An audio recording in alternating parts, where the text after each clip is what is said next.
The brake job on this is 25K per set. So if you have to get the brakes done, 50K. I'm on the phone, my demon. He told me get rid of my feelings. I'm on the phone, my demon. He told me go work cause it's limitless. You don't got rest and we see it. All you guys is stimulus. They looking for somebody new. I need you to tell me the truth. So this is the 2006 SLR McLaren. At the time, McLaren and Mercedes did a collab. McLaren had the race team, but they weren't making any cars. And Benz bought 40% in the race team. And they're like, make us a competitor for the Carrera GT, for the Ferrari Enzo. We want a hypercar to compete with those kind of cars. And this is what those guys came up with. It was built at the McLaren Technology Center in the UK. So even though it wears a Benz badge, it was actually made in England. Now McLaren makes all sorts of cars. You see their hypercars, they're knocking out 2-3 models every year.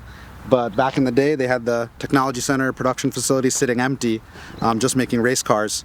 And Benz is like, hey, we'll just outsource this, make it over there. When you get it serviced, you take it to the Benz dealership. But the car was designed by Gordon Murray. He was known for designing the McLaren F1. So a lot of those components and design elements he brought through. You see the big nose, you see the arches, the doors go up. That's typical in all McLarens. Yeah, I feel like McLarens have become more popular now. Oh yeah, very mainstream. Just like a Ferrari Lamborghini. Yeah. 10 years ago, you have a Ferrari or Lamborghini. Now it's Ferrari, Lamborghini, or McLaren. You got choices. They have a department, MSO. You can go make whatever you want. They'll make you a custom car, custom specs, paints, bumpers. You could actually send the car back. This car, 2006 car, send it back to the UK right now. Get it repainted, reupholstered. Manny Kochman famously did that, made the Heritage Edition car. And now they're making the HDK, the racetrack version of this car. So maybe we'll do that, send this over to the UK, get it resprayed. Yo, you could do, that's crazy, you could do that. You see the vents coming out, it's because the engine gets super hot. You see the heat waves coming out of it every time you drive. So these are all functional, letting the heat out. You see the side exit exhaust down there, the dual pipe side exit exhaust. Only other Benz you'll see that on is a G-Wagon. AMG G-Wagons have that.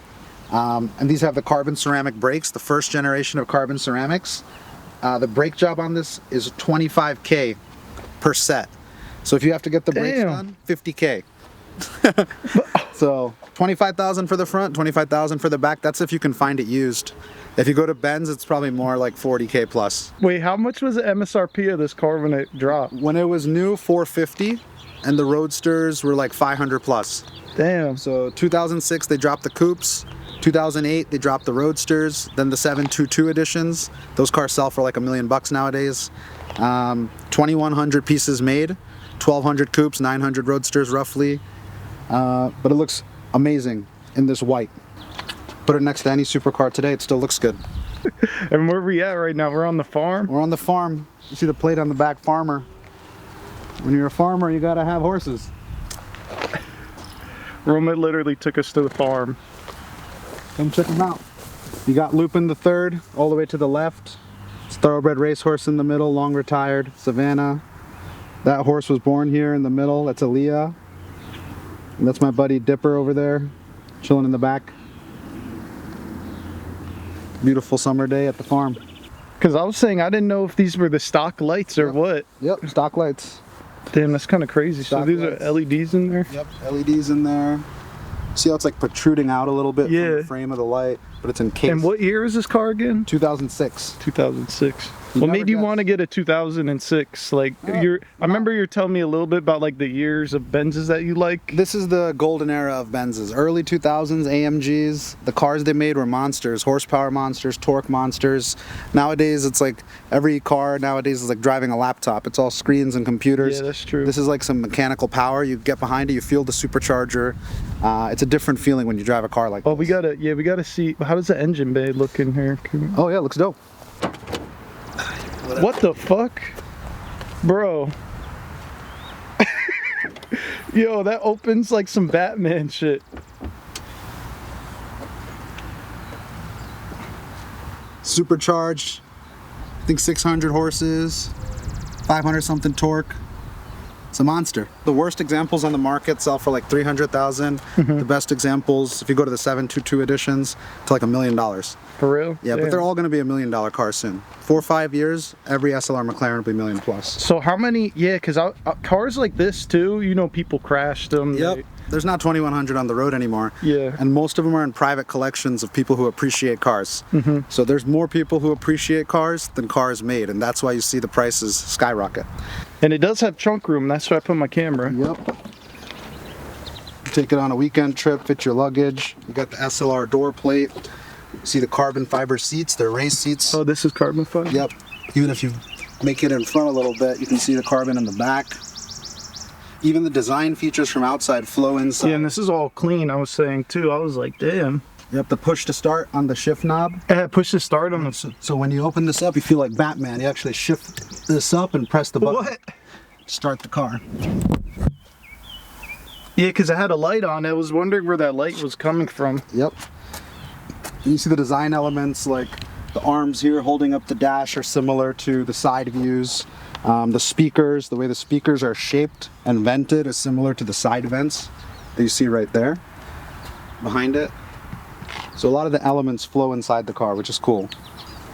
How was it like driving this car? And it's rear-wheel drive too, right? Yeah, honestly, it sucks if it's like bumper to bumper traffic. Yeah, because this is pretty low, we were saying too. And the brakes are so sensitive. It's a brake-by-wire system.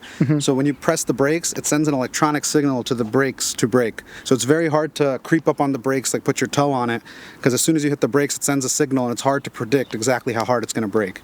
So that's the only one downside, but driving it's beautiful on the highway, long trip. If you drive this thing 1,000 miles, you can do it easy. And Roman has a bunch of other ones. He has the Pullman. Yep. We got to do a video with that, doing something. So Pullman, I drove to North Carolina, has cruise control, has everything, and the SLR even has cruise control, which is pretty crazy because in that year, right? A Ferrari Enzo or a Carrera GT, the year, but it's the type of car. Like if it's a race car, hypercar, like nobody's driving the thing in cruise control. This has cruise control. You can put it on, drive a long distance, take your luggage with you. It has storage compartments behind the seats. Yeah, we're looking at that too. He just bought a random convertible. Yeah. Another Benz the other day. All junk Mercedes. So everyone sees me pull up in my junk Mercedes, and I pull up in this, and they're like, so do people know what this car is when they see usually it? not. Usually people think it looks like a regular SL from the time. Yeah. The design, like the headlights, the dashboard, some of the stuff is directly pulled out of that car. So unless you know what it is, and you're not going to really notice it for something really special. Yeah. Until the doors go up. Yeah. And then of course when the doors go up. But driving on the road, usually not. I got some thumbs up here and there. Yeah, but car people, they definitely know. Car people know. It's that ride out shit. Max, hold your head, baby. Would you rather get a new M3 or a used R8? I'd rather get a used R8. It has everything about the supercar you're looking for. What were you saying? What's the most value for the buck supercar? It's the R8 for sure. The price, the all-wheel drive, the looks, they're cheap to service. Get yourself an early V8 R8 if you're looking for a supercar, first supercar. That's the one to get. And you could drive it every day. Yeah. And you won't lose a shit ton of money driving it. Probably drive for a few years, lose five grand. There's always a market for it. I spoke coops, let the thing rip. I'm waterproof when the rain hit. Hit your main bitch. I'm boss game. Right side the red, the left side of the Porsche.